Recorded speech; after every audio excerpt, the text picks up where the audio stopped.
Hello friends, आज की video में हम डिस्कस करने वाले हैं metabolism of glycogen in animals. इसमें हम देखेंगे कि किस तरीके से ग्लाइकोजन का मेटाबॉलिज्म होता है एनिमल्स में। ठीक है, तो ग्लाइकोजन्स क्या होते हैं? जब हमारी बॉडी में क्या होता है, ग्लूकोज एक्सेस अमाउंट में होता है, तो उस टाइम पे क्या होता है, जो एक्सेस ग्लूकोज होता है वो ग्लाइकोजन की फॉर्म में क्या हो जाता है, स्टोर हो जाता है। स्टोर मेनली लीवर और स्केलेटन मसल में होता है। ठीक है, ग्लाइकोजन का storage mainly liver, skeleton muscle और थोड़ा बहुत किडनी में होता है। ठीक है, तो उस टाइम पे क्या होता है कि जब ग्लाइकोजन का स्टोरेज होता है, तो जब हमें ग्लूकोज की ज़रूरत होती है, जैसे बिटवीन मील या फिर जब हम खाना नहीं खा रहे होते हैं, तो उस टाइम पे भी तो एनर्जी की ज़रूरत होती है। तो उस टाइम पे एनर्जी हमें कहाँ से मिलती है? जो ग्लाइकोजन स्टोर होता है वो ग्लाइकोजन क्या होता है, ब्रेक डाउन होता है उसका, और उस ग्लाइकोजन से ग्लूकोज मॉलिक्यूल मिलता है, और उस ग्लूकोज मॉलिक्यूल से क्या होता है, उसका ब्रेक डाउन होगा, फिर एटीपी मिलेगा, फिर उससे क्या मिलती है, हमको एनर्जी मिलती है। ठीक है, तो इसीलिए क्या होता है, ग्लाइकोजन का मेटाबॉलिज्म होता है, और किस तरीके से होता है वो हम देखेंगे। तो इसमें सबसे पहले हम देखने वाले हैं ग्लाइकोजन ब्रेकडाउन, या इसको ग्लाइकोजिनोलाइसिस भी कहते हैं। ठीक है, ग्लाइकोजिनोलाइसिस या ग्लाइकोजन ब्रेकडाउन। तो ये मेनली कौन से ऑर्गन में होता है? ये होता है लीवर में और स्केलेटल मसल में। ठीक है, process of breakdown of glycogen into individual glucose molecule is called glycogenolysis. क्या प्रोसेस, ग्लाइकोजन का ब्रेकडाउन होना इंडिविजुअल ग्लूकोज मॉलिक्यूल में, उसे क्या कहते हैं, ग्लाइकोजिनोलाइसिस। ठीक है, glycogenolysis occur primarily in the liver and is stimulated by hormone glucagon and epinephrine. ये जो ग्लाइकोजिनोलाइसिस की प्रोसेस है, ये प्राइमरली कहाँ होती है? लीवर में होती है। और कौन से हार्मोन के थ्रू ये स्टिमुलेटेड होती है? वो होती है ग्लूकागोन और एपिनेफ्रिन, जो हार्मोन होते हैं उनके थ्रू। क्या होता है, जब ग्लाइकोजन ग्लूकोज लेवल डिप्लीटेड हो जाता है तो ग्लूकागोन हार्मोन सिक्रीट होता है।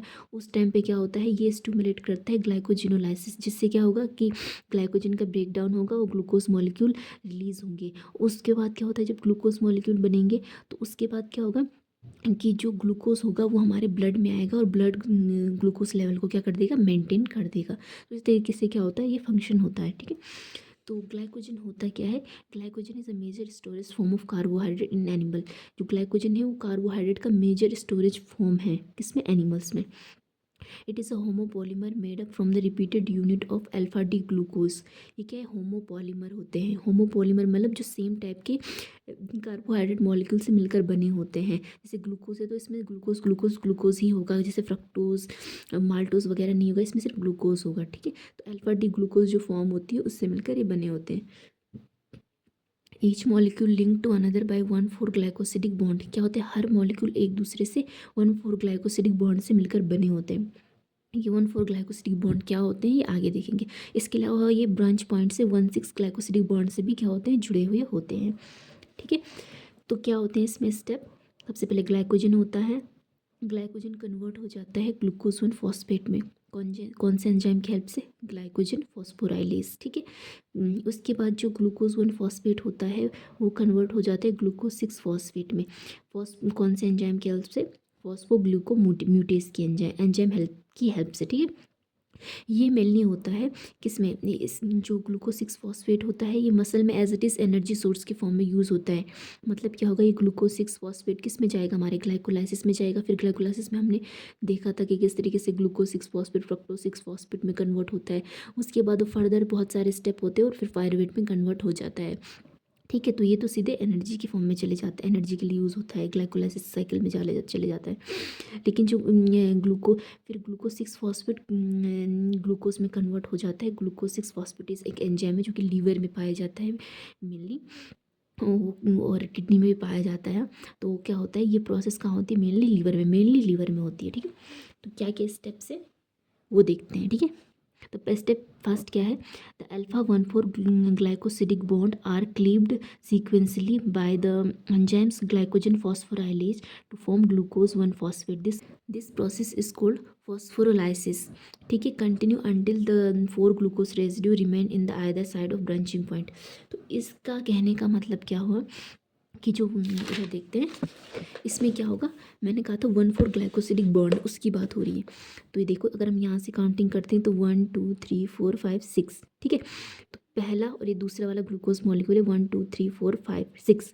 ठीक है, तो पहला और 4 एक दूसरे से जुड़े होते हैं तो इसको कहते हैं 1,4 ग्लाइकोसिडिक बॉन्ड। ठीक है, तो क्या होता है जो ग्लाइकोजन फॉस्फोराइलेज एंजाइम है वो क्या करता है, इस वाले बॉन्ड को क्या कर देता है, ब्रेक कर देता है।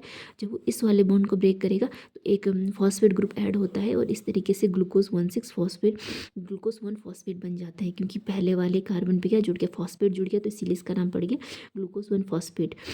ये क्या करते रहता है, काटते रहता है, काटते रहता है, काटते रहता है, काटते रहता है, इस तरीके से क्लीव करते रहता है जब तक कि क्या होता है, ब्रांच पॉइंट से। ब्रांच पॉइंट मतलब क्या होगा, अब जब मैं कह रही हूँ ग्लूकोज 1 6 फॉस्फेट, तो ग्लूकोज 1 6 फॉस्फेट का मतलब क्या होगा, जैसे यहाँ पे क्या है, यहाँ पे पहला और 4 वाला कार्बन क्या है, आपस में जुड़े हुए हैं, तो उसमें क्या होगा, 6 वाले कार्बन से क्या होगा, एक पहला वाला, ये वाला क्या होगा, इससे जुड़ा हुआ होगा। ये कैसे होगा, आगे इसमें बताती हूँ, रुको।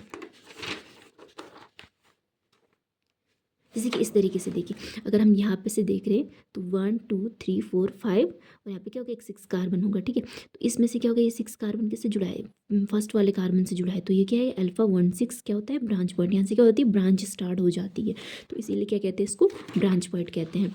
तो हम क्या देख रहे थे कि ये क्या होगा, ये जो ग्लाइकोजन फॉस्फोराइलेज है ये क्या कर देगा, एक एक ग्लूकोज मॉलिक्यूल को रिमूव करता जाएगा, क्लीव करता जाएगा, अनटिल तब तक जब तक कि ब्रांच पॉइंट से क्या हो गया, 3 या 4 क्या होता है, ग्लूकोज मॉलिक्यूल बचे ना हो। जब जब उसको लग जाएगा कि यार अब ब्रांच पॉइंट आने वाला है और केवल 3 और 4 ग्लूकोज मॉलिक्यूल बचे, तब फिर क्या कर देता है, ग्लाइकोजन फॉस्फोराइलेज अपना काम रोक देता है, क्योंकि बहुत लंबी चेन होती है ग्लूकोज की, तो काटते रहता है जब तक कि क्या ब्रांच पॉइंट ना आ जाए। जब ब्रांच पॉइंट आता है तो अपना काम स्टॉप कर देता है।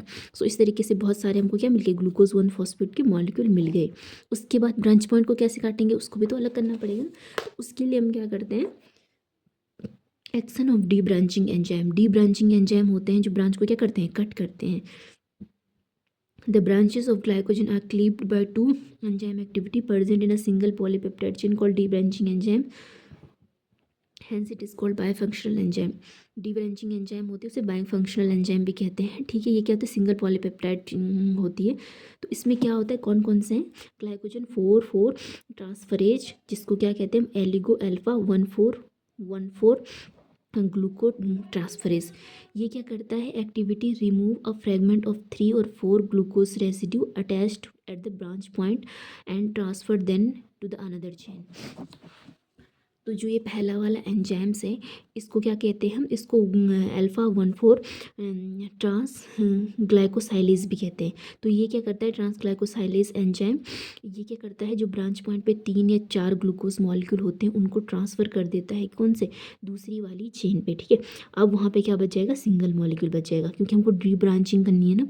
तो जो ग्लाइकोजन फॉस्फोराइलेज है वो तो और तो हटा देता है, लेकिन जब ब्रांच पॉइंट रहता है उससे 4 या 3 4 ग्लाइको ग्लूकोज मॉलिक्यूल को नहीं हटा पाता है। तो उसके लिए पहला जो एंजाइम आता है वो आता है 1 4 ट्रांस ग्लाइकोसाइलेज एंजाइम आता है। वो क्या कर देता है, जो 3 4 ग्लूकोज मॉलिक्यूल होते हैं उनको दूसरी चेन पे ट्रांसफ़र कर देता है। उसके बाद दूसरा एंजाइम आता है अमाइलो अल्फा 1 6 ग्लाइकोसाइडेज एंजाइम होता है। ये क्या कर देता है, break the alpha 1 6 bond at the branch with the single glucose residue. ये क्या करता है, जो सिंगल ग्लूकोज रेसिड्यू होता है उसको क्लीव कर देता है। उसके बाद क्या आ जाता है, जब ग्लूकोज रिमूव हो जाएगा तो उसके बाद क्या हो जाएगा, ये सिंगल ग्लूकोज मॉलिक्यूल रिमूव हो गया, उसके बाद जो ग्लाइकोजन फॉस्फोराइलेज है फिर से आएगा, फिर से क्या करते रहेगा, कट करते रहेगा, करते रहेगा, करते रहेगा, और इस तरीके से ग्लूकोज 1 फॉस्फेट मॉलिक्यूल हमको क्या होंगे, मिलते रहेंगे, ठीक है। तो क्या हुआ, सबसे पहले क्या था, ग्लाइकोजन मॉलिक्यूल थे, ग्लाइकोजन मॉलिक्यूल में क्या था, लंबी सी चेन थी ग्लूकोज की, और उसके भी क्या था, ब्रांच पॉइंट था, ब्रांच पॉइंट से क्या था, ग्लूकोज मॉलिक्यूल जुड़े हुए थे बहुत सारी लंबी चेन में। तो क्या हुआ, ग्लाइकोजन फॉस्फोराइलेज आया, उसने हटाते गए अल्फा 1 4 बॉन्ड को क्लीव करता गया और हटाते गया, ग्लूकोज 1 फॉस्फेट बनाते गया।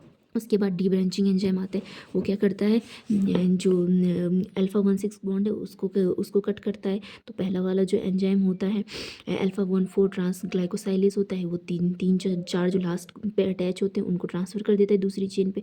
उसके बाद जो लास्ट अगला वाला एंजाइम होता है अल्फा 1 6 ग्लाइकोसाइडेज, वो क्या कर देता है, जो लास्ट वाला ग्लूकोज जो ब्रांच से अटैच है उसको अलग कर देता है, क्लीव कर देता है। इस तरीके से क्या होता है, फिर उस पर फर्दर ग्लाइकोजन फॉस्फोराइलेज फंक्शन करता है और उसको क्या कर देता है, ग्लूकोज 1 फॉस्फेट को फिर से क्लीव करता जाता है। उसके नेक्स्ट स्टेप में क्या होता है, formation of glucose 6 phosphate to glucose. अभी तक हमारा क्या बना, ग्लाइकोजन से ग्लूकोज 1 फॉस्फेट बन गया। तो glucose 1 phosphate is converted to glucose 6 phosphate by phosphoglucomutase which catalyse the reversible reaction. Glucose 6 phosphate convert हो जाता है, ग्लूकोज 1 फॉस्फेट कन्वर्ट हो जाता है ग्लूकोज 6 फॉस्फेट में, ठीक है। The glucose 6 phosphate formed by the glycogen skeletal muscle can enter the glycolysis and serve as energy source to support the muscle contraction. तो ग्लूकोज 6 फॉस्फेट क्या होता है, जैसे पहले बताया था, स्केलेटल मसल में क्या होता है, ग्लाइकोलाइसिस में एंटर होता है, तो ग्लूकोज 6 फॉस्फेट फ्रक्टोज 6 फॉस्फेट बनाएगा। इस फर्दर बहुत सारे स्टेप होंगे, फिर इसका पायरुवेट बनेगा, उस टाइम पे क्या करेगा, as a energy source use होगा, जो कि क्या करेगा, मसल कॉन्ट्रेक्शन में क्या करेगा, हेल्प करेगा। उसके बाद नेक्स्ट है, in liver glycogen break down serve as a different purpose to release glucose into blood when the blood glucose level drop as it does between मील।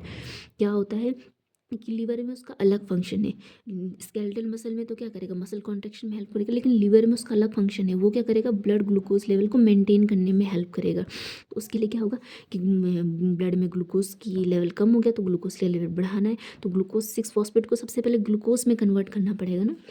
तो उसके लिए क्या करेंगे हम, this require enzyme glucose 6 phosphatase that are present in liver kidney not in other tissue. Mainly किस में होता है, लीवर में होता है और किडनी में होता है, अदर टिश्यूज़ में क्या होता है, नहीं होता है। तो क्या होता है, जो ग्लूकोज 6 फॉस्फेट प्रेजेंट होता है लीवर सेल्स में, तो वो क्या आ जाता है, ग्लूकोज 6 फॉस्फेट ट्रांसपोर्टर होता है, उसके थ्रू किसमें, ER ल्यूमेन में आ जाता है, जो सेल में प्रेजेंट ग्लूकोज फॉस्फेट है, और ER ल्यूमेन में आ जाता है। उसके बाद क्या होता है, ग्लूकोज 6 फॉस्फेट कन्वर्ट हो जाता है ग्लूकोज में, और फॉस्फेट इनऑर्गेनिक फॉस्फेट अलग निकल जाता है। तो ये ग्लूकोज 6 फॉस्फेटेज एंजाइम जो होता है उसकी हेल्प से ये होता है, ठीक है। अब क्या होता है, अब ग्लूकोज तो आ गया ER ल्यूमेन में, हमको तो उसको ब्लड में ट्रांसफ़र करना होता है।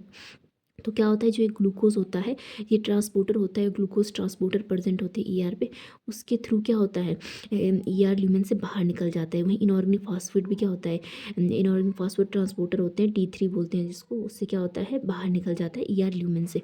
फिर उसके बाद जो ग्लूकोज सेल में आ गया है, सेल के साइटोसोल में आ गया है, ये क्या होता है, ग्लूट4 जो ट्रांसपोर्टर होते हैं उसके थ्रू क्या होता है, ब्लड में क्या आता है, आ जाता है।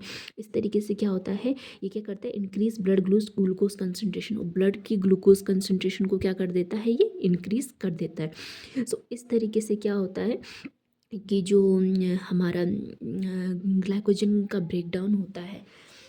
सो आज की वीडियो में इतना ही, नेक्स्ट वीडियो में फिर से मिलेंगे। और अगर आपको वीडियो पसंद आती है तो वीडियो को लाइक कीजिए और चैनल को सब्सक्राइब कीजिएगा। Thank you.